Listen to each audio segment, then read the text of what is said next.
السلام علیکم ورحمۃ اللہ وبرکاتہ۔ دوستو آج ہم بدگمانی کے بارے میں سوالات و جوابات کریں گے۔ شروع کر لیتے ہیں، بسم اللہ الرحمن الرحیم۔ سوال: بنیادی طور پر گمان کی کتنی اقسام ہیں؟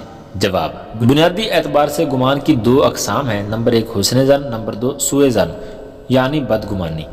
سوال: بدگمانی کی تعریف کیا ہے؟ جواب: بدگمانی سے مراد یہ ہے کہ بلا دلیل دوسرے کے برے ہونے کا دل سے پختہ یقین کرنا۔ سوال: بدگمانی کا شرعی حکم کیا ہے؟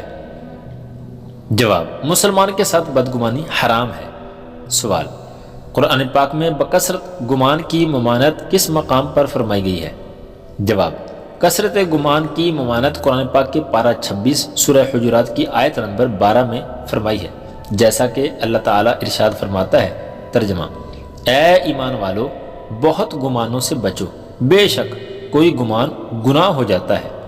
سوال: ظن یعنی گمان کسے کہتے ہیں؟ جواب: جس بات کی طرف نفس جھکے اور دل اس کی طرف مائل ہو اسے ظن یعنی گمان کہتے ہیں۔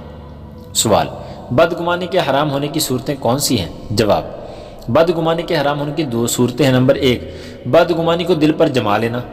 علامہ بدر الدین عینی علیہ رحمۃ اللہ قوی فرماتے ہیں، گمان وہ حرام ہے جس پر اصرار کیا جائے اور اسے اپنے دل پر جما لیا جائے۔ نمبر 2 بدگمانی کو زبان پر لے آنا یا اس کے تقاضے پر عمل کر لینا۔ علامہ عبدالغنی نابلسی علیہ رحمۃ اللہ قوی فرماتے ہیں، بدگمانی اس صورت میں حرام ہے جب اس کا اثر اعضاء پر ظاہر ہو، یوں کہ اس کے تقاضے پر عمل کیا جائے۔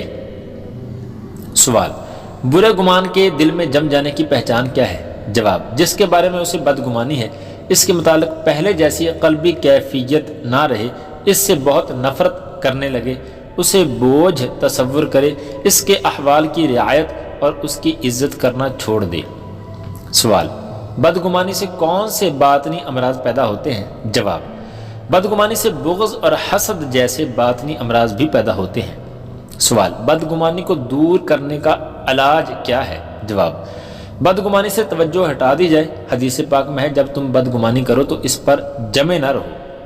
سوال: حدیث پاک میں اچھے گمان کے بارے میں کیا فرمایا گیا ہے؟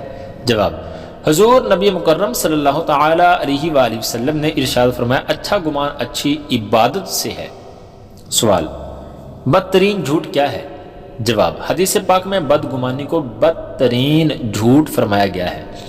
سوال: مسلمان سے بدگمانی پر حدیث شریف میں کیا وعید آئی ہے؟ جواب: حضور تاجدار رسالت صلی اللہ تعالی علیہ وآلہ وسلم نے ارشاد فرمایا، جس نے اپنے مسلمان بھائی سے برا گمان رکھا بے شک اس نے اپنے رب عز و جل سے برا گمان رکھا۔ Hello friends, if you are new, subscribe to this channel and press the bell button so much more. Thank you.